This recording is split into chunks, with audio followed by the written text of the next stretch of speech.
And we're live. What is going on, Jeff? How are you doing? You knew I was going to jump right in. I am here in my suit. Jeff, here you are. Where are you right now?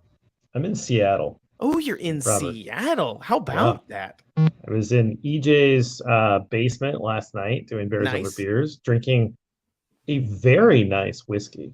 Ooh. That I we went into a very special high-end whiskey shop and probably shopped for over an hour. We're the only ones in there. That's the kind of place that it was. Like the cheapest bottle on the wall was mid to upper tier bottle for a lot of places. So it was pretty cool. Bought a nice bottle and went back and did the podcast and got some drinks out of that, and that was a lot of fun. And I assume So that you drank it afterwards, right? Or did you get a couple shots deep before you really started the show? no, we drank it on the show. Oh, that's It awesome. is bears over beers, which after a loss has become bears over bourbons. So that's the shtick. Let me send out a tweet real fast about the show. Yeah, Uh, of course.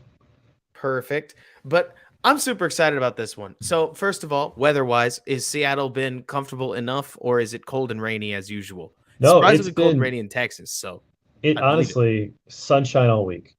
Seriously. Seriously. Sunshine all week. Everybody's been, all the locals are commenting about it. Oh my God, you got lucky, all that kind of stuff.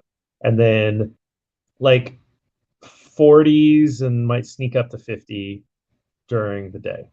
So it's really nice. Like it's particularly in the Midwest, it's brutal right now. And Oh, the Northeast is going to get hit. Well, at least Buffalo, they're going to get hit with, I don't know, 11, 11D feet of snow. Like I oh have yeah. no idea what's happening in Buffalo. Mm-hmm. It's a Devin Singletary's worth of snow, from what I understand. I love I it. loved that stuff, by the Yeah. way. Yeah. But speaking about the Bears, Jeff, this one is so interesting to me. I don't know how you have felt, but until I watched the film, it hadn't really dawned on me because, okay, so Jeff, you know how every football fan like us would say that we follow the whole league, obviously. We would like to think so, right? But even so, I like to think that every fan, because I can't be the only one who does this, has 4 to 5 teams that they just know nothing about.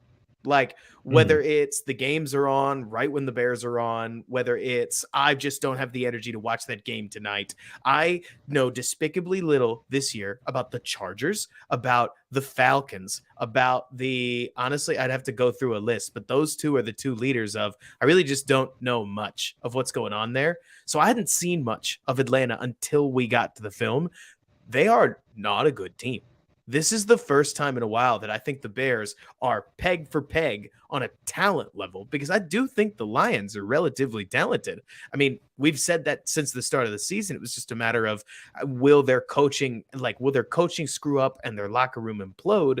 But this is a really interesting game because if last week was a square to square talent matchup, the Bears might just have the edge, depending on which version of Kyle Pitts we see. What are you thinking about just the highfalutin points of the game? That's a good point. I mean, that situation that they took over in Atlanta was a pretty bad one, right? Like they had maxed out contracts, they had tried to extend windows for Matt Ryan, Julio Jones, that iteration, and they're still kind of digging out of that, which I think goes to show what can happen when you really max out your cap and borrow from the future, and like you Yep. could be multiple seasons in.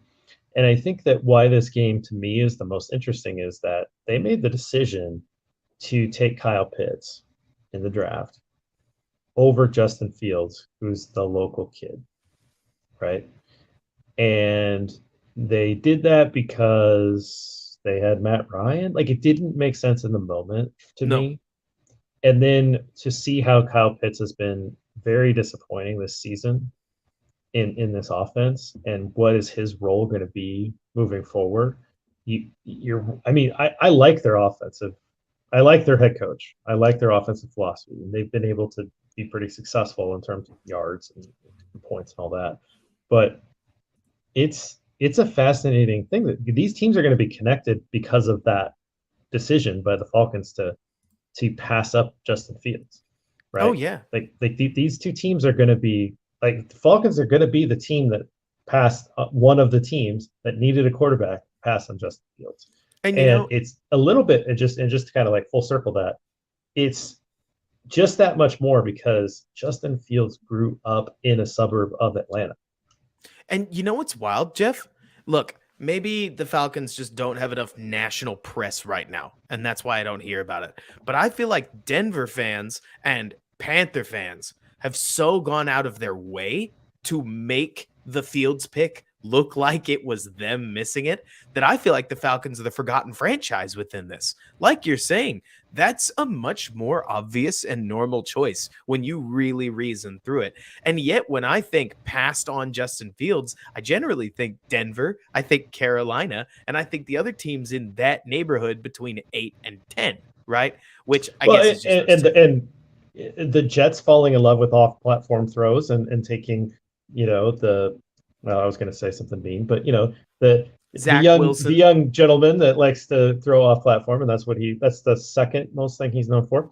And then taking Trey Lance, a guy from a small school that didn't have the college pedigree that Justin Fields had. We'll see what happens with Trey Lance. I mean, obviously his season was cut short, but he's off to a brutal start in his career. 2 seasons and nothing to show for it. Just right? in terms of games played, right? Right. Like, from a development perspective, it may work out. I mean, obviously, Aaron Rodgers showed nothing in his first 2 years in the league, and I think we could venture to agree he's been just fine, right? And I mostly say that because I think, Jeff, I would like to hope that you and I can be the thought leaders that can remind everybody, good or bad, let's leave these quarterbacks in the oven for a little while. If only just because jumping to conclusions is something great to do when your guy is up. But then when your guy is down and now it's time to play the waiting game, I don't think that sounds right. We're either waiting, which I'm advocating for, or we're jumping to conclusions, which I think is silly either way. And I think you generally agree, right? We still get to talk. Absolutely. We still get to talk about where things are trending, but it's especially weird when you take a guy like Kyle Pitts. I mean, look, I don't know about you, Jeff. I can't help but feel like the Pitts situation is a juiced up version of O.J. Howard picked by the Buccaneers a little while ago, where everybody looked and said, that guy's the next dude. And guess what? Turns out it's harder to find the dude than you think it is. I mean, Travis Kelce was a 3rd rounder. Zach Ertz was a 3rd rounder. Mark Andrews was a 2nd rounder. George Kittle was a 5th rounder. And the weirdest part, Jeff, is that when you watch Mark Andrews, it's not like he's athletically blowing your socks off, right? He's just open. It's practically magic, like watching the way he plays, because from a technical perspective, he is the guy that is just open. It's like how for years, I mean, my neck of the woods, JB, Jason Witten was never physically imposing. You know what I mean? You never watched Jason Witten and thought, hot dang, what buttery smooth routes he's running. You know what I mean? He just run 8 yards, turn around, catch the ball, fall forward. He just got it. He got the position. And sometimes to be one of the best tight ends in football, you just have to get it or want it a little bit more in the terms of Travis Kelce, he visually looks like the most competitive player on the field whenever he's out there. Kudos to him. All that to say, Jeff, taking a position like tight end that's much more of a dice roll as far as like how it goes at the top level over a quarterback, something I cannot imagine is not going to be on the minds of every single Falcons fan as Fields takes the stage in the Georgia Dome. And I mean, come on, Jeff, like, do you want to run the drill? Because I got a lot to say about this defense. Yeah, let's do it. Let's do this. You let me know when I'm ready to, or when I'm set and ready to go. I am ready when you are.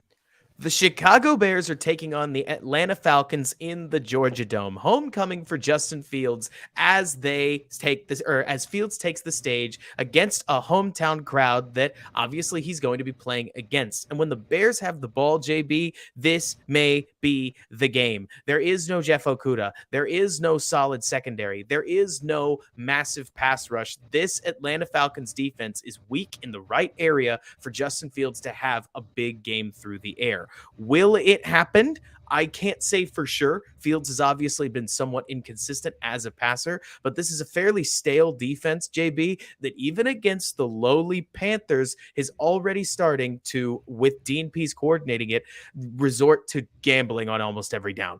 right? Wild swivels, blitzes most of the time. The rare just flat static play. They're trying to mix their coverages because they're admitting that they're not as talented as the defense across from them, or as the offense across from them. And when Carolina's more talented than you got issues. So it's not that I think Darnell Mooney and Chase Claypool are, we've talked about this, the next coming of wide receiver Christ. But I will say that this is a heavy tilt towards the Bears receivers, and it's one that if the Bears can contain the pocket for Justin Fields, I expect them to try to throw the ball fairly well. But we'll have to see. It's a solid rushing defense because Grady Jarrett and it's Grady Jarrett and Abdullah Anderson are not bad defensive linemen, and two guys alone will do a lot for your run defense. They have for Atlanta, but their passing defense is flat out woeful, and it's something I expect the Bears to try to exploit. Yeah, absolutely, Robert. So 280.1 is the stat that I looked at, and that is the number of passing yards that this Falcons defense gives up per game. That is 32nd in the league. You do see the very rare 32nd ranked team versus the 32nd ranked team. That is the Bears passing game, which is lowest in the league, going against the Falcons pass defense, which is worst in the league at that. So, the totally resistible object versus the totally movable, all that, whatever, resistible force, movable object, all that, right? So if it's, like you said, if it's going to be a game, it's got to happen now, right? And I think that there probably is a little bit of things coming together. The team's getting healthier. Byron Pringle was back. He was on the field. Chase Claypool is coming up to speed a little bit more. We heard some encouraging comments by offensive coordinator Luke Getsy. And so I think it's going to happen this week where you are going to see more of this offensive explosion from Justin Fields in the pass game. That brings me to my matchup. I think it's Justin Fields against A.J. Terrell. A.J. Terrell has not had the best year so far, but he's a very talented player. I'm curious if Justin Fields has a good passing day, if he chooses to go away from Terrell, or if he decides that he'll just equal opportunity and go after anybody. I think Terrell has the talent to take advantage of a bad Justin Fields pass. And so I'm curious if he's going to get bit by Terrell there. That's the one matchup that I'm most interested in the passing game. What about you? Honorable mention for me has to go to Chase Claypool or Darnell Mooney. You can pick your choice, but I'm going to go with Claypool because I think I like picking X factors. But at the same time, Jeff, if you look at just about any statistic on clean pocket passing, believe it or not, Justin Fields is in the top 15 and actually has been all season. It's just rare that he throws from what's considered a clean pocket because of how long he holds onto the ball. There's only one player I'm worried about ruining the Bears' clean pockets in this game. That's Grady Jarrett. So to me, number 97 against Cody Whitehair and Sam Mustipher, who will likely be double blocking him almost the entire game, is the matchup I can't not pay attention to, because if Justin Fields gets flushed out of the pocket, we're going to see a same old performance. Probably a lot of attempted rushing, probably the occasional throw downfield, but a lot of Fields taking a look, realizing he can run, running. But if he can get those clean pockets, I expect some strikes. And it's the game I would prefer to watch, not only the game that I think the Bears might be more successful in. But obviously, Jeff, as you know, it's not just the Bears offense who's going to be playing. The Bears defense is going to play too. So let's talk about what happens when the Falcons have the ball, where honestly, massive hat tip to what Arthur Smith has going on. JB, I know that's no surprise to you. Arthur Smith is one of your favorite play callers in the league. But as he shifted over, he being Arthur Smith, to Atlanta, he has shifted the offense completely around what Mariota does well. And so they're running a lot of spread option concepts, as well as a lot of that beautiful mixed rushing attack from under center, and even the shotgun that keeps defenses guessing. It's the best part of their offense is the way that they are structured. Mariota, the second best part of the offense, because as talented as their receivers are on paper, it doesn't work without a quarterback throwing with anticipation. And I mean, JB, it is legitimately impressive until Mariota gets his brain unplugged and throws a prayer interception that makes you go, what on earth are you doing? And that happens because the talent on this Falcons offense, especially offensive line, is a real problem. I mean,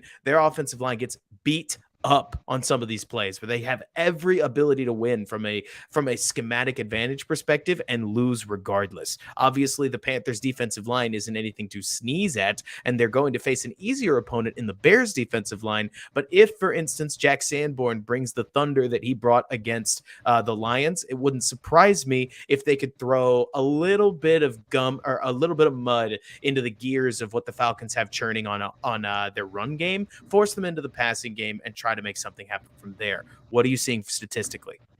I found something that I find absolutely fascinating, and it's like kind of boring, but I think it's a fun, fascinating little factoid here. 1.3 turnovers per game by the Atlanta offense.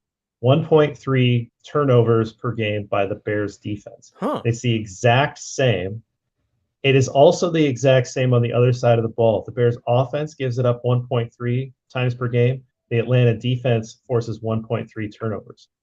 All four of those teams, the exact same number, and they're all tied for 16th, which is dead average in the middle of the league. What? So it is the weirdest little spooky thing I have ever seen, and I had to draw it to the attention. And so turnovers are a huge part of every football game. And if you win the turnover battle, as you increase that margin, your percentage of winning the game goes up, right? That's pretty basic football stuff. These two teams are completely average at taking care of the football and taking away the football. They're dead tied over the long run of the season. Obviously, there's going to be individual spikes in the game. I'm curious if that's going to stay the same, if it's going to be an equal turnover game, or if one team is going to have the advantage. So I find that to be an interesting stat this week. My matchup, I'm actually going to go with Kyle Pitts versus Jaquan Brisker. I think that could be a fun matchup. They have not used Kyle Pitts very well this year, and Arthur Smith has certainly felt a little heat from not using him well. But I want to see a guy that's that talented, how he matches up against Jaquan Brisker, because we think that Brisker is very talented. We really like him. This will be a good challenge for him, regardless of whether or not Pitts has not done much this year. It's still a physical challenge for him when he's going to pick him up in the passing game. What about you? Who's your matchup? I know it's corny. Maybe I've got a little bit of Sanborn fever, Jeff, but if the Bears can get a little bit of impact play, and I mean that literally, from their linebacker Sanborn in the running game, I think it's going to help them a lot. Now, granted, the Falcons run a lot of wide zone, a lot of stuff that I think Sanborn would struggle a little bit more with because he's not quite the pursuit backer that Roquan Smith was, but all the same, let's go Sanborn. Obviously, I mean the whole offensive line. Specifically, I'm looking at Colby Gossett, the left guard, who had an awful game against the Carolina Panthers. But let's just stick it on CP Flash, because why not, right? So Sanborn versus the running back, Cordero Patterson, or whoever else is toting the pill. If he can make an impact in this game, wouldn't surprise me if that could steal a touchdown off the board and make a win in the cards. But speaking of winning, Jeff, it's not just these football teams and the football players that could be winning. You could be winning at home too. What are you seeing from a prop bets perspective? Well, Robert, I think in terms of 10-minute drill, we have tied it up. We have previewed the game in the 10 minutes. Nice. We're going to go to overtime here, and we're going to talk about prop bets in overtime. That's how I'm going to construct this from now on. Because that's it. Okay. All right. It's perfect. So let's go to overtime. We're getting the prop bets. We're a day earlier than we have been in other shows. So this is why there's not a ton of prop bets on your screen. If you are viewing with us on YouTube, hit up our friends over there. Sign up with that promo code. It's Bears. It's the best promo code there is. There's 100% deposit match with that. So go ahead and do that. Here's the early results from the prop bets that we have. You have Justin Fields, and just to show you how close these teams are, Justin Fields and Marcus Mariota have an exact same prop bet for passing yards at 160.5 each. Darnell Mooney's prop bet for receiving yards, 48.5. Drake London, their presumed wide receiver one, I guess right now, 38.5 receiving yards, which is a very sad number. And then both the Bears and Falcons defense at 1.5 sacks. So over-unders on those. The obvious one to me, Robert, is to take Justin Fields over 160.5. I don't think that that's a crazy number for him to hit, particularly against the 32nd ranked pass defense in the league. What about you? What do you got?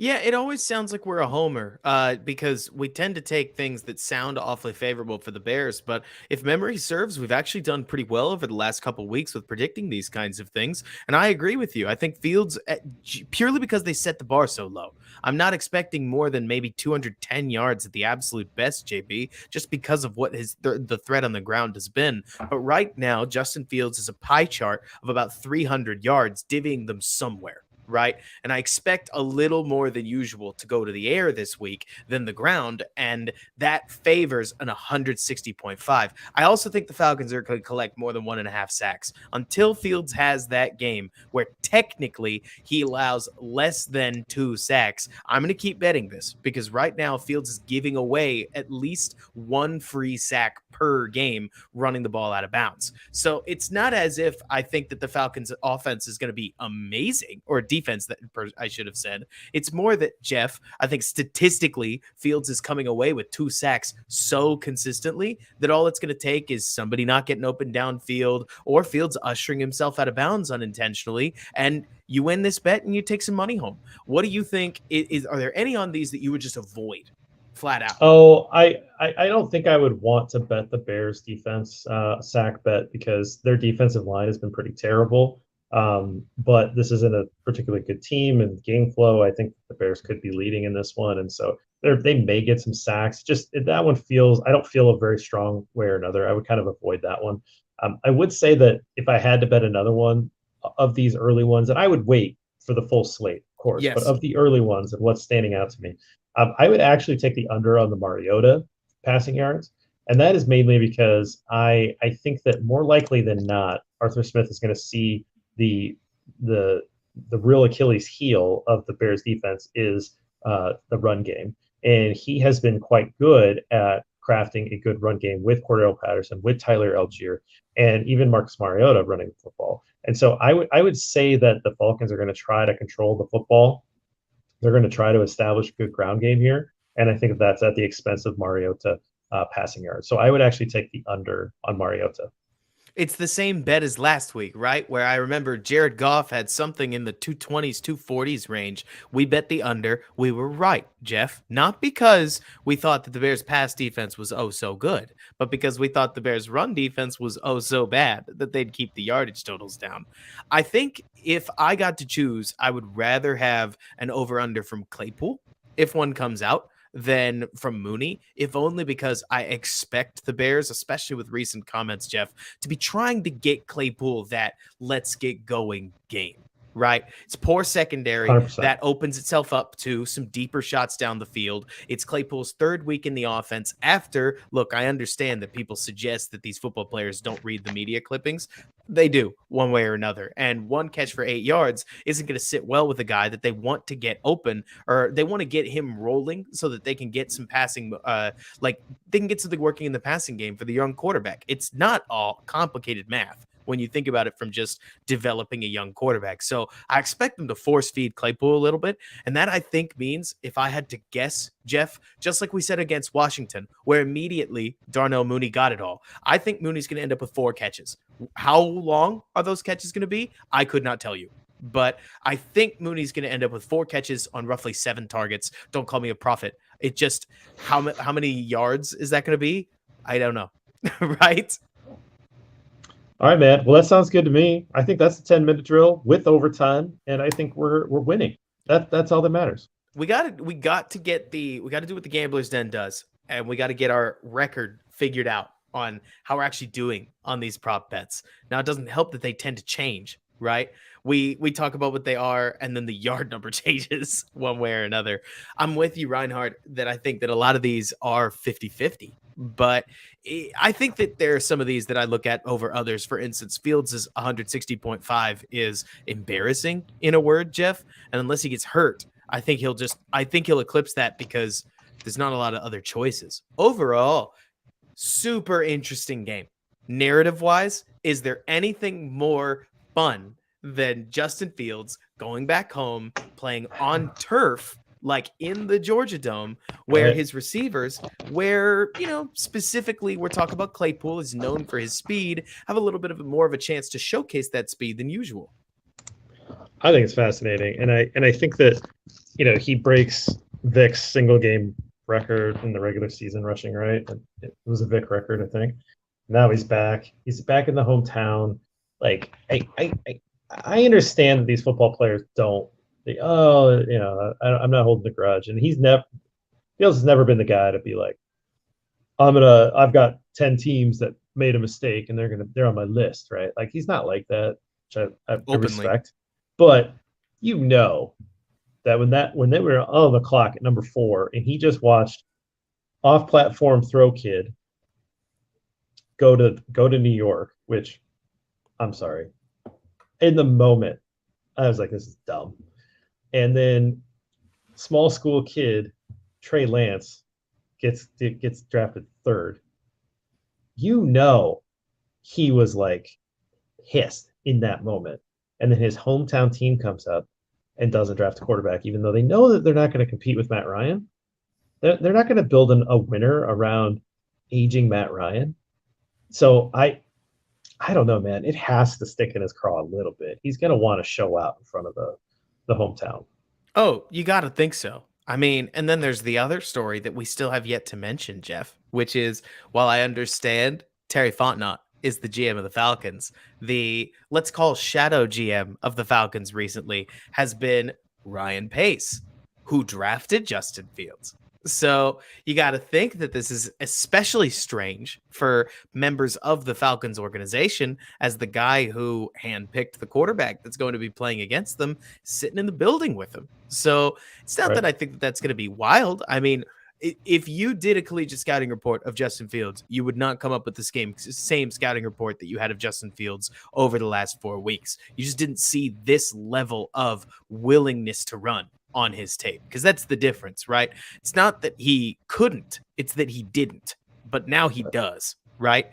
And so I'm super interested. I mean, like we said against the Dallas game, JB, there is no defensive playbook out right now on how to stop a runner this electric. There hasn't really been for Lamar. And surprise, surprise, whenever Kyler goes, I'm just going to run it, he tends to create yardage. I mean, it's not sustainable, air quotes, but it consistently breaks open plays. So we'll have to see what the Falcons can do. Their linebackers aren't anything special. I mean, this is a game, kind of like we said about Detroit, that I can't help but feel like the offense has an edge. But just like Detroit, we could very well easily be underselling just how poor this Bears defense has been, and that things are tending to go wrong in Chicago right now. Last week, it was a pick 6. The week before that, it was a punt block. I mean, we just don't know the way the ball is going to bounce in terms of the wins and the losses, right?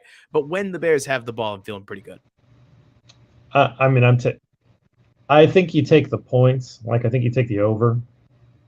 I think 3 points is too much for the Falcons to be favored against the Bears. I think the Bears are playing well enough to basically make this a pick'em game. But I'm going to take the Bears. I'm going to take the money line. And I think I'm going to take the points. The only thing that could go against you is that the Bears' run defense is bad enough where you could see a lot of the clock get just melted.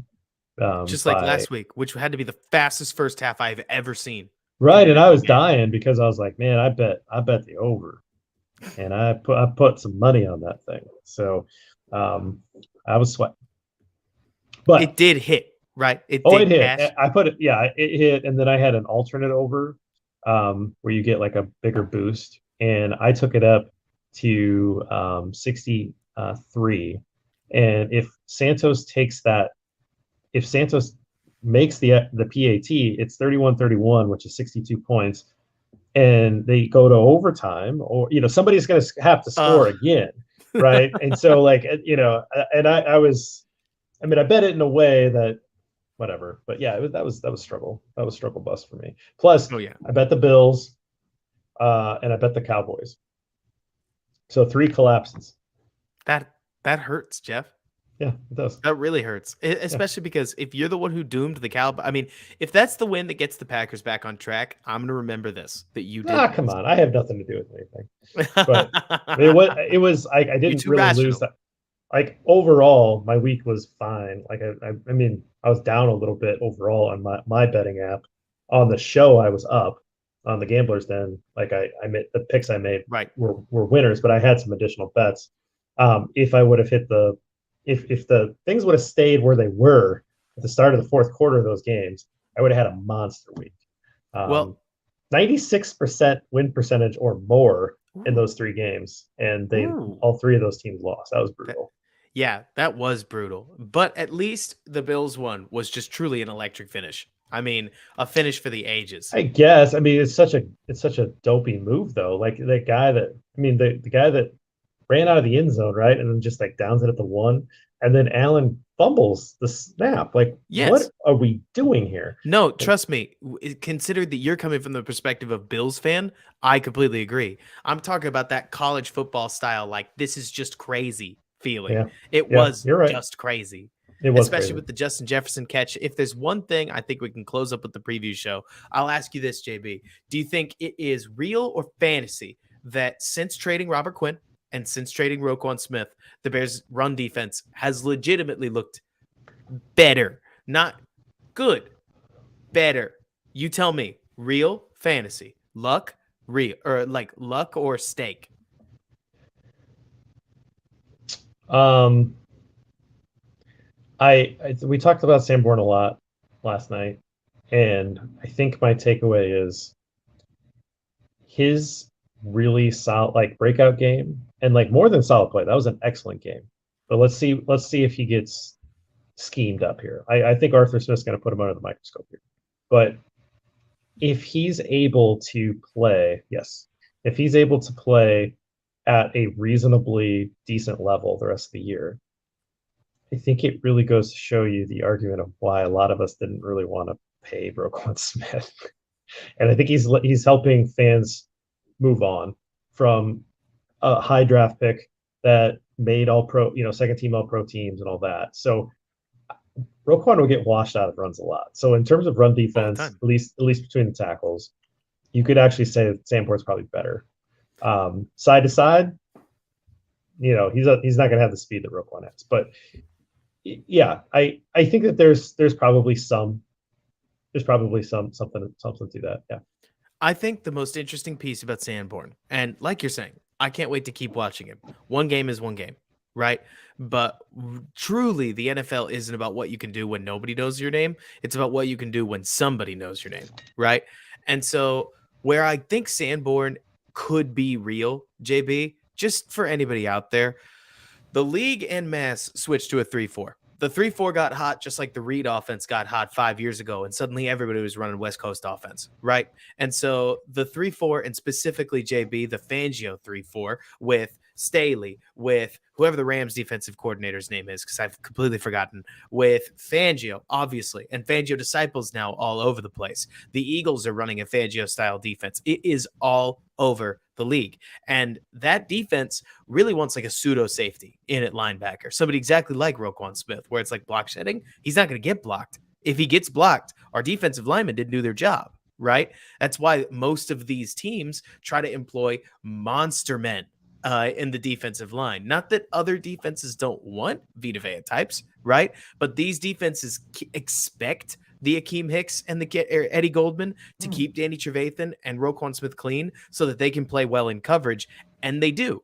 The problem is, JB, this means what do you do with a guy who's a natural 4-3 linebacker? Right? What do you do with the guy who's got great linebacking instincts and doesn't cover super well, especially when you give him complex coverage assignments? And by complex, I mean complex athletically, not complex mentally, but you've got to bail from here to here and stop this from a wide receiver. You've got to match up a wide receiver in the slot foot for foot, stuff that you're never going to do, right? Not if you're Jack Sanborn. Well, you don't draft him, right? So then they go undrafted because JB, nobody wants that guy.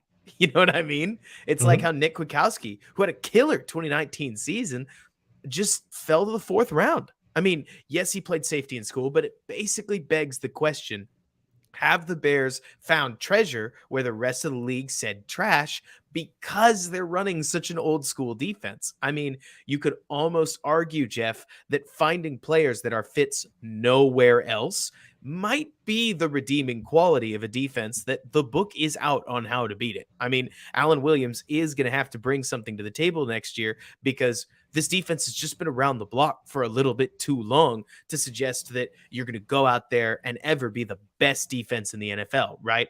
But if you can find linebackers that are fits nowhere else, but they're fits here, it means that you're in a 1-to-1 market where they've got nowhere else to go. You've got open arms to get them, and they're cheap. And that at least frees up money to spend at the positions that everybody's competing for, like 3 tech, like pass rushing nose tackle, like edge, who everybody wants edge, right? And so, like Reinhardt says, since there's more finesse rather than hard hitting thumpers, Jack Sanborn is valuable in this scheme because eventually this scheme is going to put a linebacker against an offensive lineman in the hole. Is Roquan Smith ever going to win that? Never. Is Jack Sanborn going to win that? He already beat Penei Sewell twice on exactly that kind of down. He's not going to chase DeAndre Swift to the sidelines, but he's going to win there. So you got to scheme around his deficiencies, sure. But like you're saying, if he can start as a UDFA, I think it proves the point. Yep. It's all about excess value, man. So, all right, guys. Well, thanks for joining us for the 35-minute, 10-minute drill. And yeah, man, we'll see you next week. I'll be back in the suit next week. So. Absolutely. We missed the suit, but you know what, Jeff? I wasn't going to pack it. Knowing that it's coming up again is all that we need to get through. That's all you need. Perfect. Right. Jeff, catch you later. And thanks so much for tuning in.